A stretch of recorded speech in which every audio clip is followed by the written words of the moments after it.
Welcome to STR news వార్తలు చదువుతున్నది మీ శాలిని. ప్రభుత్వ ఆసుపత్రిలో పేద ప్రజలకు నాణ్యమైన వైద్యం అందించేందుకు కృషి చేస్తామని మహబూబ్ నగర్ ఎమ్మెల్యే ఎన్ఎం శ్రీనివాస్ రెడ్డి పేర్కొన్నారు. మహబూబ్ నగర్ ఎమ్మెల్యే క్యాంపు కార్యాలయంలో నిర్వహించిన పాత్రికేయుల సమావేశంలో ఆయన మాట్లాడుతూ ప్రభుత్వ జనరల్ ఆసుపత్రిలో ఎన్నో సంవత్సరాలుగా అందుబాటులో లేని ఎంఆర్ఐ, క్యాత్ ల్యాబ్ ఇన్స్ట్రుమెంట్స్ కోసం ఆరోగ్య శాఖ మంత్రి దామోదర రాజు నరసింహ దృష్టికి తీసుకువెళ్లగా మంత్రి వెంటనే మహబూబ్ నగర్ జనరల్ ఆసుపత్రిలో అవసరమైన ఎంఆర్ మరియు క్యాత్ ల్యాబ్ ఇన్స్ట్రుమెంట్స్ ఏర్పాటు కోసం 18,76,80,000 రూపాయలు మంజూరు చేస్తూ జీవోను కాపీని పంపించారని ఆయన చెప్పారు. గత 20 నెలలుగా విద్యపైన దృష్టి పెట్టామని, విద్య ఎంతో ప్రాధాన్యత రంగమని ప్రజల్లో కూడా అవగాహన కల్పించడంలో సఫలీకృతం కావడం జరిగిందన్నారు. ఇక నియోజకవర్గంలో వైద్యం పైన ప్రత్యేక దృష్టి సారించినట్లు ఆయన చెప్పారు. ప్రభుత్వ ఆసుపత్రికి వచ్చే పేద ప్రజలకు నిజాయితీతోటి, చిత్తశుద్ధితోటి నాణ్యమైన వైద్యం అందించాలని నిర్ణయం తీసుకున్నామన్నారు. 2 రోజుల క్రితం మహబూబ్ నగర్ ఎంపీ శ్రీమతి డి అరుణతో కలిసి ఢిల్లీలో కేంద్ర రైల్వే శాఖ సహాయ మంత్రి సోమన్నని కలిసి రైల్వే ఓవర్ బ్రిడ్జిలు నిర్మించాలని కోరామని, మహబూబ్ నగర్ జిల్లా కేంద్రంలో 3 లక్షల జనాభా దాటిందని, నగరంలో రైల్వే ఓవర్ బ్రిడ్జిలు లేకపోవడం వల్ల నగరంలో ట్రాఫిక్ రద్దీగా ఉందని, దానివల్ల అన్ని రంగాల్లో ఉండే ప్రజలు ఇబ్బంది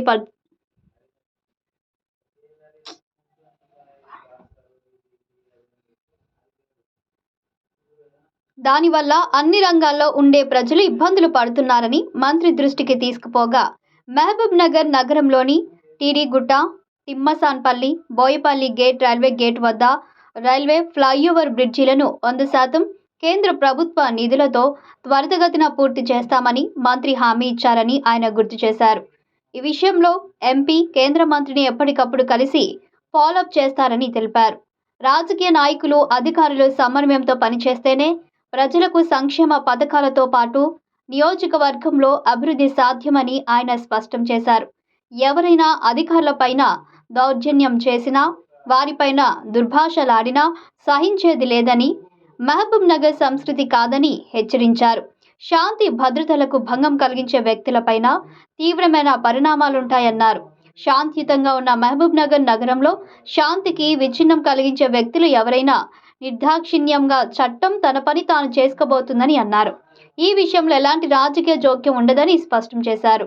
ఈ కార్యక్రమంలో బుడా చైర్మన్ లక్ష్మణ్ యాదవ్, జిల్లా గ్రంథాలయ సంస్థ చైర్మన్ మల్లు నరసింహారెడ్డి, జిల్లా ఒలింపిక్ సంఘం అధ్యక్షులు ఎన్పి వెంకటేష్, డిసిసి ప్రధాన కార్యదర్శి సిరాజ్ ఖాద్రి, హన్వాడ మండల కాంగ్రెస్ పార్టీ అధ్యక్షులు వి మహేందర్, కాంగ్రెస్ పార్టీ సీనియర్ నాయకులు బెనహర్,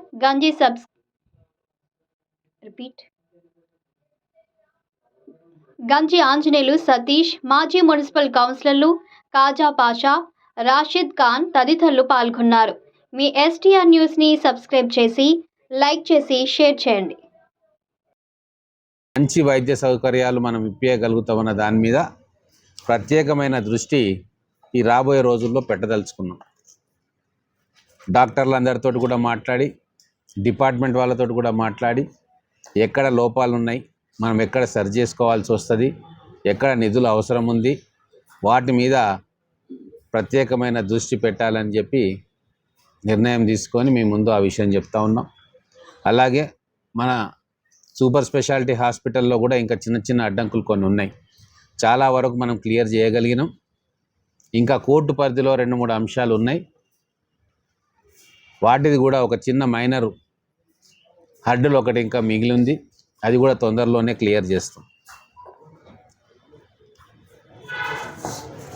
అలాగే నిన్న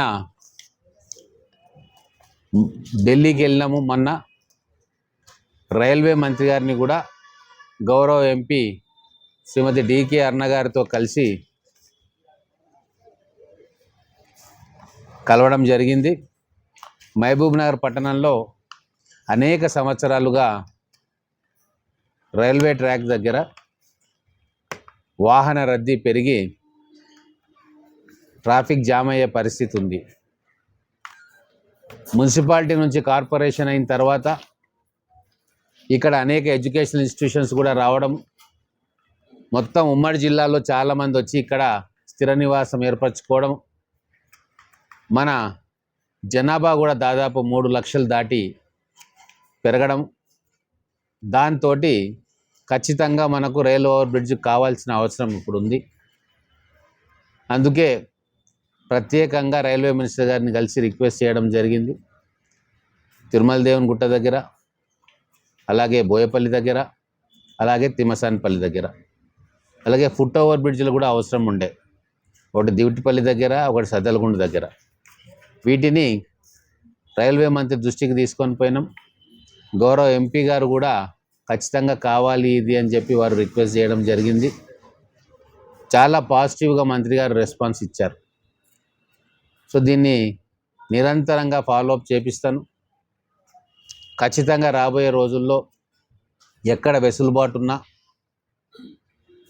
ఈ ఆర్ఓబి శాంక్షన్ చేయించడానికి నేను కావచ్చు, కేంద్ర ప్రభుత్వం ఉంది ఢిల్లీలో, రైల్వే కేంద్ర ప్రభుత్వ ఆధీనంలో ఉంటుంది కాబట్టి గౌరవ ఎంపీ గారు కూడా ఇది కంపల్సరీ సాధించాలన్న కృతనిశ్చయంతో ఉన్నాం.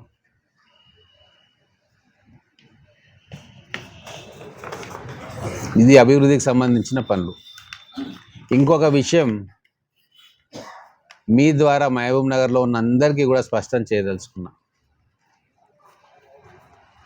అభివృద్ధికి సహకరించే లేదా అడ్మినిస్ట్రేషన్కు సహకరించే ప్రతి అధికారి, అటెండర్ కావచ్చు, కలెక్టర్ గారు కావచ్చు, ఏ స్థాయిలో ఎవరున్నా సరే వాళ్ళను గౌరవించుకోవాల్సిన బాధ్యత మనకు ఉంటుంది.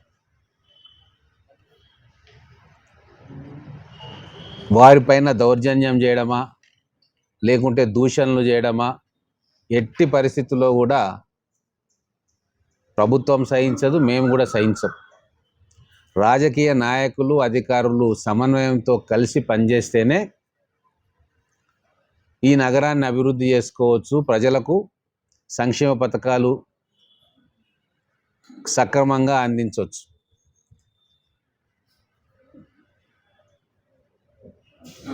దౌర్జన్యాలు చేయడము, దుర్భాషలు ఆడడము, దాడులకు పాల్పడము, ఇవన్నీ కూడా మన సంస్కృతి కాదు, మహబూబ్ నగర్ సంస్కృతి కాదు. కొన్ని పొరపాట్లు కూడా జరుగుతుండొచ్చు అధికారుల ద్వారా కానీ మిగతా ఎవరి ద్వారానా కానీ. వాటన్నిటినీ సరిచేసుకుంటూ ఒక మంచి వాతావరణం పట్టణంలో నిర్మాణం చేయడానికి మేము ప్రయత్నం చేస్తూ ఉన్నాం. వాటికి అడ్డు ఎవరు తగిలినా లేదా ఈ శాంతికి విచ్ఛిన్నం కలిగే ప్రయత్నం ఎవరు చేసినా, వాళ్ళు ఎవరు, ఏంది, ఏ పార్టీ వాళ్ళు అనేది ఎట్టి పరిస్థితుల్లో చూడదలుచుకోలే. నిర్దాక్షిణ్యంగా చట్టం తన పని తను చేసుకొని పోతుంది. చట్టాన్ని నేను గౌరవిస్తా, అందరూ కూడా గౌరవించాలని చెప్పి నేను ఈ పత్రికా ముఖంగా మహబూబ్ నగర్ ప్రజలకు తెలియజేస్తూ ఉన్నాను. చట్టం చిన్నవాడికైనా, పెద్దవాడికైనా, పేదవాడికైనా, డబ్బున్నవాడికైనా అందరికీ ఒకటే. ఎట్టి పరిస్థితుల్లో చట్టాన్ని అతిక్రమించొద్దు. శాంతి భద్రతలకు ఎవ్వరు విఘాతం కల్పించినా లేదా కల్పించాలని కుట్ర చేసినా తీవ్రమైన చర్యలు ఉంటాయి. ఎక్కడ కూడా నేను ఇంటర్ఫియర్ కాను. పోలీస్ అధికారులకు, మిగతా అధికారులకు స్పష్టమైన ఆదేశాలు ఇచ్చినాం. లా ఎన్ఫోర్స్మెంట్ విషయంలో ఏ రకంగా కూడా రాజకీయ జోక్యం ఉండదు. ఉన్న జిల్లా ఆఫీసర్లు కూడా అడ్జస్ట్మెంట్ తోటి పోయే వాళ్ళే, అందరినీ సమన్వయపరుచుకుంటూ పోతున్నారు. కానీ ఎవరైనా దాన్ని అవకాశంగా తీసుకొని శాంతి భద్రతలకు కానీ వాళ్ళ విధి నిర్వహణలో విఘాతం కల్పించే ప్రయత్నం చేస్తే చాలా స్ట్రిక్ట్గా యాక్షన్ తీసుకోమని నేను కూడా సూచన ఇవ్వడం జరిగింది. సో ఇది రాజకీయ క్షేత్రంలో ఉన్న వాళ్ళు కావచ్చు, వ్యాపార వర్గాల్లో కావచ్చు, మిగతా పని చేసుకునే ప్రతి ఒక్కరికి, మాకు, మా నాయకులకు, మిగతా నాయకులకు అందరికి కూడా ఇది వర్తిస్తుంది. కాబట్టి చట్టం పరిధిలకు లోబడి మనందరం కూడా పనిచేయాల్సి వస్తుంది. ఇది ప్రజలకు చేరవేయాల్సిన బాధ్యత మా పత్రికా రంగంలో ఉన్న మిత్రులది. సిక్స్